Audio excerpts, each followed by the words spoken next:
नमस्कार, सुप्रभात। स्वागत आज की प्यारी सी सुबह में आप सभी प्यारे प्यारे दर्शकों का। मित्रों, कहते हैं कि आपके विचारों की क्वालिटी ही आपका परिचय देती है कि आप बादशाह हैं या गरीब हैं। सचमुच विचार ही तो व्यक्ति को महान बनाते हैं, श्रेष्ठ बनाते हैं। विचार ही जीवन का निर्माण करते हैं। यदि ऊंचे सिंहासन पर बैठकर भी व्यक्ति के विचार निम्न हो तो उसे बादशाह नहीं कहा जाएगा। और कोई सामान्य सा व्यक्ति भी हो, गरीब ही क्यों ना हो, लेकिन विचारों में महान हो तो एक दिन आएगा कि वो महानता के शिखर पर चढ़ता हुआ सबके हृदय पर राज्य करेगा। तो क्यों ना मित्रों, हम अपने विचारों की क्वालिटी पर ध्यान दें। मेरे विचार हमेशा ही सकारात्मक हो, श्रेष्ठ हो, क्योंकि जैसे विचार होंगे वैसा ही मेरा भविष्य होगा, मेरा जीवन होगा। तो हम अपने भविष्य को वैसे भी बहुत श्रेष्ठ देखना चाहते हैं, तो क्यों ना आज ही अपने विचारों की क्वालिटी को सकारात्मक और श्रेष्ठ बनाने का सुंदर संकल्प रखें। तो आइए आपके सुंदर जीवन की, सुंदर भविष्य की कामना के साथ, शुभकामना के साथ चलते हैं आज के सुवाक्य की ओर। ओम शांति। एक बार भारत के पूर्व प्रधानमंत्री लाल बहादुर शास्त्री जी अपने बाल्यकाल में स्कूल से लौटते हुए दोस्तों के साथ एक बगीचे से गुजरे। दोस्तों ने बगीचे में फलों को देखा और उन्हें तोड़ने लगे। लाल बहादुर शास्त्री जी को कुछ अच्छा नहीं लगा। उन्होंने बस एक छोटा सा फूल बगीचे से तोड़ लिया। माली आया तो सभी दोस्त भाग गए, परंतु माली ने लाल बहादुर शास्त्री जी को पकड़ लिया। इस पर उन्होंने कहा कि मैंने इस बगीचे से कोई फल नहीं तोड़ा है, बस एक छोटा सा फूल तोड़ा है, वो भी अपनी माँ के लिए। इस पर माली ने लाल बहादुर शास्त्री जी को एक जोरदार थप्पड़ मारा और कहा कि जीवन में कोई भी ऐसा कार्य मत करना जिससे तुम्हारी माँ को नीचे दिखना पड़े। कुछ सालों के बाद जब लाल बहादुर शास्त्री जी देश के रेलवे मिनिस्टर बने तो एक बार इलाहाबाद में एक भीड़ में उन्होंने एक बुजुर्ग को देखा। उन्होंने बुजुर्ग को पास बुलाया, उनके पांव छुए और उन्हें कहा कि मैं आज भी आपका थप्पड़ और आपकी सीख नहीं भूला हूँ। आज भी मैं उस सीख को अमल में लाता हूँ। इसलिए सीखते रहिए, क्योंकि जिंदगी में हर एक शख्स, हर एक घटना आपको कुछ सिखा रही है। ओम शांति। मित्रों, किसी ने बात बात में मुझसे एक बहुत ही सुंदर सी बात कही, और वो बात ये थी कि परिवार में या संबंधों में परफेक्शन का होना ज़रूरी नहीं है, लेकिन कनेक्शन का होना ज़रूरी है।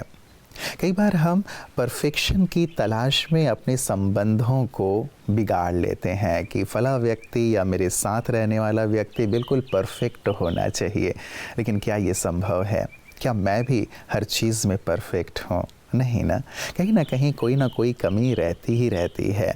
लेकिन यदि हमारा कनेक्शन बना रहता है तो कनेक्शन के साथ वो परफेक्शन आती चली जाती है। कनेक्शन इस रूप में भी कि मेरे साथ जो हैं वो बिल्कुल अच्छे हो ही जाएंगे। मेरे अंदर ये शुभ भावना हो, शुभ कामना हो कि भले अभी ये परफेक्ट नहीं है लेकिन परफेक्ट हो जाएंगे, अच्छे हो जाएंगे, श्रेष्ठ हो जाएंगे, बेहतर हो जाएंगे। और इस रूप में यदि हमारा कनेक्शन बना रहता है हमेशा, तो निश्चित रूप से सामने वाला व्यक्ति परिवर्तित होता चला जाता है। तो मित्रों, भले ही परफेक्शन की कामना हम रखें, लेकिन परफेक्ट ना होने के कारण अपनी कनेक्शन को ना तोड़ लें, इस बात का ज़रूर हम ध्यान रखें। तो आइए इसी सुंदर शिक्षा के साथ चलते हैं अपने अगले सेगमेंट, आपकी सेहत आपके हाथ की ओर। ओम शांति फ्रेंड्स। दोस्तों, आजकल बैक पेन एक बहुत कॉमन सिम्टम है। मैं समझता हूँ लगभग 30% लोगों को एडल्ट्स में ये बीमारी देखने में आती है। उसका सबसे बड़ा कारण होता है लंबोसेक्रल स्पॉन्डिलोसिस। हमारी जो पीछे का जो वर्टिब्रा है, जिसमें 33 बोन्स होती हैं वर्टिब्रा में भी, और उसमें ऑस्टियोपोरोसिस होने के कारण वो सॉफ्ट हो जाता है।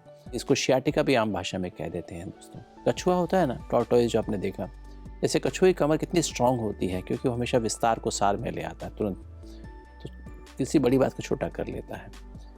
कुछ भी काम करता है, एक्स्ट्रा कुछ भी अपने अपने बॉडी के पार्ट्स को कभी बाहर नहीं रखता है।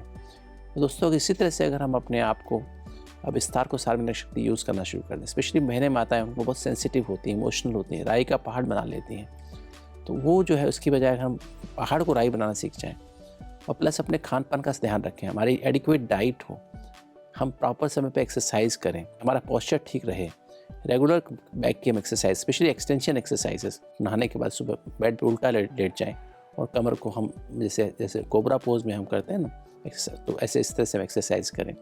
तो दोस्तों याद रखें, विस्तार को सार्वजनिक शक्ति जो कि आप राजयोगा मेडिटेशन के द्वारा प्राप्त कर सकते हैं, पहाड़ को राई बनाना, ये शक्ति यूज़ करें, डेली एक्सरसाइज करें, फॉरवर्ड बेंडिंग ना करें, एक्सटेंशन एक्सरसाइजेस करें और विटामिन डी का रेगुलर प्रयोग करें और कैल्शियम, जो कि इसमें कैल्शियम ज़्यादा मात्रा ऐसे फूड्स का इंटेक करें, तो आप देखेंगे कॉन्स्टिपेशन से बचें। ज़्यादा फाइबर, 70% फाइबर हो आपके खाने में और 30% अनाज हो, तो देखेंगे आपकी कमर की प्रॉब्लम बहुत जल्दी आप इससे छुटकारा पा सकेंगे। ओम शांति। मित्रों, एक दीवार पर लिखा था कि गिर गए कुछ लोग मेरी नज़रों से अपने गुरूर और हरकतों की वजह से। सचमुच गुरूर कुछ ऐसी हरकतें करा देता है जिससे व्यक्ति लोगों की नज़रों से गिर जाता है। वास्तव में हम कितना भी ज़्यादा अचीव कर लें, कितने भी बड़े क्यों ना हो जाएं, लेकिन अपनी विनम्रता को हमें बना करके रखना चाहिए, क्योंकि गुरूर में रहने वाला व्यक्ति, घमंड में रहने वाला व्यक्ति किसी को पसंद नहीं आता, भले ही वो कितना ही बड़ा क्यों ना हो सकता है उसके ओहदे के कारण लोग उसे सामने से सम्मान देते हों, लेकिन पीठ के पीछे कोई भी उसे सम्मान नहीं देता, प्यार नहीं देता, बल्कि उसे कोसता ही है, उसके लिए बद्दुआएं ही निकलती हैं। इसीलिए हम इस बात का ध्यान रखें कि जीवन में कितने भी आगे बढ़ जाएं, उन्नति कर लें, लेकिन अपनी नम्रता को, विनम्रता को हमेशा बना करके रखें, क्योंकि यही हमें लोगों के दिलों पर राज्य कराती है।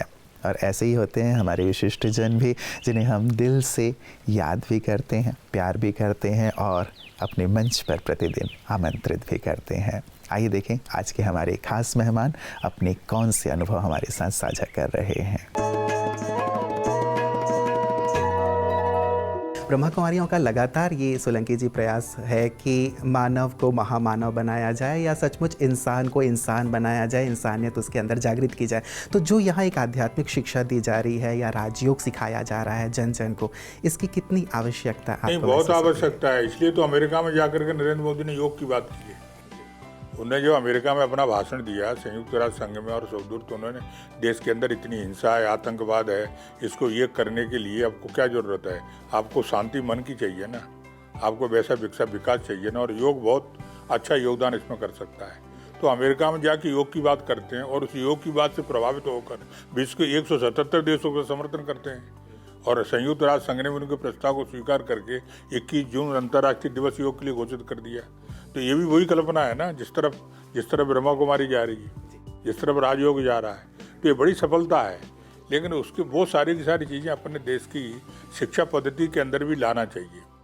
जब आप वैल्यू एडेड टैक्स लगा सकते हैं तो वैल्यू एडेड एजुकेशन क्यों नहीं ला सकते? सोलंकी जी, विशेष जब आपने 21 जून की बात कही कि अब यूएन ने भी एक योग दिवस के रूप में घोषित किया है, लेकिन ज़्यादातर लोग ऐसा मानते हैं कि योग मतलब शारीरिक योग, हठ योग, प्राणायाम। योग का मतलब एडिशन होता है, योग का मतलब जोड़ होता है। तो आप किसके साथ जुड़ना चाहते हैं? अगर आप पूरे शरीर के अंदर जितनी भी बातें हैं, इंद्रियां हैं, आप सांसारिक आदमी हैं, आपकी इच्छाएं हैं, इन सारी इच्छाओं को भी रखते हुए आप ईश्वर के साथ एक हो जाएं, उसके लिए जो व्यवस्था है उसको लेकर के जब आप चलेंगे तो उसके लिए शरीर का शुद्धिकरण भी जरूरी है, शरीर के अंदर संयम जरूरी है, धीरज जरूरी है।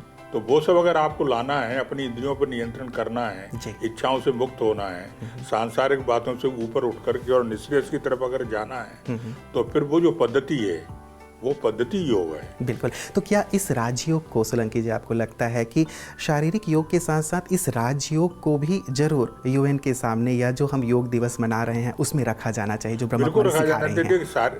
शारीरिक जो योग है वो तो शारीरिक पुष्टता के लिए, जी जी, स्वास्थ्य के लिए, शारीरिक स्वास्थ्य के लिए, सौष्ठव के लिए।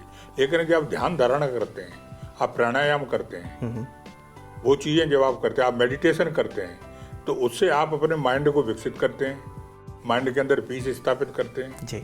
और हिंसा और भेदभाव और भाई भतीजावाद और आतंकवाद ये जो कीड़ा है ना उसको हम मारते हैं। कोई बीमारी का रोग का कीटाणु अगर पैदा होता है तो आप एंटीबायोटिक खाते हैं ना, तो ये उसी तरह की हिंसा और आतंकवाद के कीड़ा को मारने के लिए ये जो प्राणायाम है ना वो एंटीबायोटिक है। वो आप उसको दीजिए तो आपका दिमाग जो है ठीक प्रकार से स्वस्थ होगा, ठीक सोचेंगे, शांति स्थापित होगी और जितने काम अच्छे होते हैं वो भी माइंड से ही होते हैं और खराब काम भी इसी से होते हैं। बिल्कुल बिल्कुल। और उसके लिए तो आपको मेडिटेशन की ओर ही जाना पड़ेगा। मित्रों, कहते हैं कोई भी डिग्री हासिल करना तो एक कागज़ के पेपर को हासिल करने के समान है। वास्तव में हमने अपने जीवन में क्या डिग्री हासिल की है वो दिखाई देता है हमारे स्वभाव से, संस्कार से, व्यक्तित्व से। यदि हमने बहुत सारी डिग्रियां हासिल भी कर ली हैं और उसके पश्चात हम लोगों के साथ बुरा व्यवहार करते हैं, घमंड में रहते हैं, दूसरों को नीचा दिखाते रहते हैं, तो फिर ऐसी डिग्रियों का क्या फ़ायदा। वास्तविक डिग्रियां तो वो हैं जो हमारे जीवन को श्रेष्ठ बना दें, हमारे जीवन में मधुरता घोल दें, श्रेष्ठता ले आएं और साथ ही हमारे स्वभाव संस्कार को सबके सामने एक आदर्श के तौर पे प्रस्तुत करें। और ऐसी डिग्री प्रदान कराता है मित्रों आध्यात्म, क्योंकि जितना हम आध्यात्मिक मार्ग पर चलना शुरू करते हैं वैसे ही ये सुंदर परिवर्तन हमारे जीवन में आने लगता है। हमारे स्वभाव संस्कार दिव्य और महान बनते चले जाते हैं और वास्तव में इसी डिग्री की तो हम सभी को आवश्यकता है, राइट। और यही सुंदर कला, यही सुंदर डिग्री प्राप्त करने का तरीका ब्रह्मा कुमारियाँ आध्यात्म के माध्यम से सभी को सिखा रही हैं। आइए देखें पीस न्यूज़ हाइलाइट्स में। दृष्टिबाधितों को आशीर्वाद स्वरूप ब्रेल लिपि के आविष्कारक लुई ब्रेल की याद में 4 जनवरी को दुनिया भर में विश्व ब्रेल दिवस के रूप में मनाया जाता है। इस उपलक्ष्य में गुजरात सरकार के सामाजिक सुरक्षा विभाग की अनुमति से ब्रह्मा कुमारिस द्वारा गुजरात दिव्यांग समानता संरक्षण एवं सशक्तिकरण अभियान, नेत्रहीन बच्चों के लिए स्कूल, सेक्टर 16 गांधीनगर में सेवा एसोसिएशन फॉर द ब्लाइंड के सहयोग से शुभारंभ किया गया। इस कार्यक्रम में ब्रह्मा कुमारिस के मुख्यालय शांतिवन से पहुंचे दिव्यांग सेवा के राष्ट्रीय समन्वयक बी के सूर्यमणि भाई जी, ब्रह्मा कुमारिस गांधीनगर की प्रभारी बी के कैलाश दीदी जी, राज्य सामाजिक सुरक्षा विभाग के डायरेक्टर श्री विक्रम सिंह जाधव जी और सामाजिक सुरक्षा अधिकारी श्री सूरज जी ने मुख्य रूप में भाग लिया। इस कार्यक्रम का शुरुआत परमात्मा के आह्वान और दीप प्रज्वलन से किया गया और मेहमानों का स्वागत फूलों के गुलदस्ते और धागे की मालाओं से किया गया। साथ ही मंचासीन अतिथियों ने ब्रह्मा कुमारिस के अभियान यात्रियों को पट्टे पहनाया। दृष्टि बाधित कन्या ने अपनी सुरीली आवाज में गीत पेश कर उपस्थित सभी का मन खुश किया। आज के खास दिन पर सभी मेहमानों ने लुई ब्रेल की तस्वीर पर फूलों की माला चढ़ाकर उन्हें श्रद्धांजलि दी और उनके मानवता के इस सबसे बड़े योगदान को याद किया। इस अवसर पर बी के सूर्यमणि भाई ने कहा कि दिव्यांगों के आत्मसम्मान को सुरक्षित रखने के लिए उनकी समानता, सुरक्षा और सशक्तिकरण की तत्काल आवश्यकता थी, जिसके लिए ब्रह्मा कुमारिस द्वारा भारत के 5 राज्यों ओडिशा, तेलंगाना, कर्नाटक, मध्य प्रदेश और गोवा में यह अभियान सफलतापूर्वक पूरा किया गया है। और आज गुजरात में राज्य स्तरीय अभियान और गांधीनगर से पाटन अभियान का शुभारंभ पर अपना खुशी व्यक्त की और बताया इसके साथ ही सूरत से वलसाड अभियान और नडियाद से वडोदरा अभियान की शुरुआत नडियाद से की जा रही है। विक्रम सिंह जाधव जी ने अपने अध्यक्षीय भाषण में कहा, दिव्यांगजनों को दिव्यांगता को कमजोरी नहीं बल्कि ताकत बनाना चाहिए। लोगों की सहानुभूति की याचना मांगने के बजाय इसे अवसर में बदलना चाहिए। के कैलाश दीदी जी ने सभी को आशीर्वाद दिया और कहा कि भगवान आप सभी के साथ है, जो हर पल आप सभी की मदद के लिए तैयार है। उनकी मदद और ताकत से बहुत आगे बढ़ें, खुश रहें और अपने कुल, समाज, राज्य और देश का नाम उजागर करें। अभियान के तहत अंध विद्यालय में आयोजित विभिन्न गतिविधियों और खेलों में पहले 3 बच्चों को टी-शर्ट दी गई, जबकि कबीर को ताज पहनाकर उनकी उम्मीदें जगाई गई।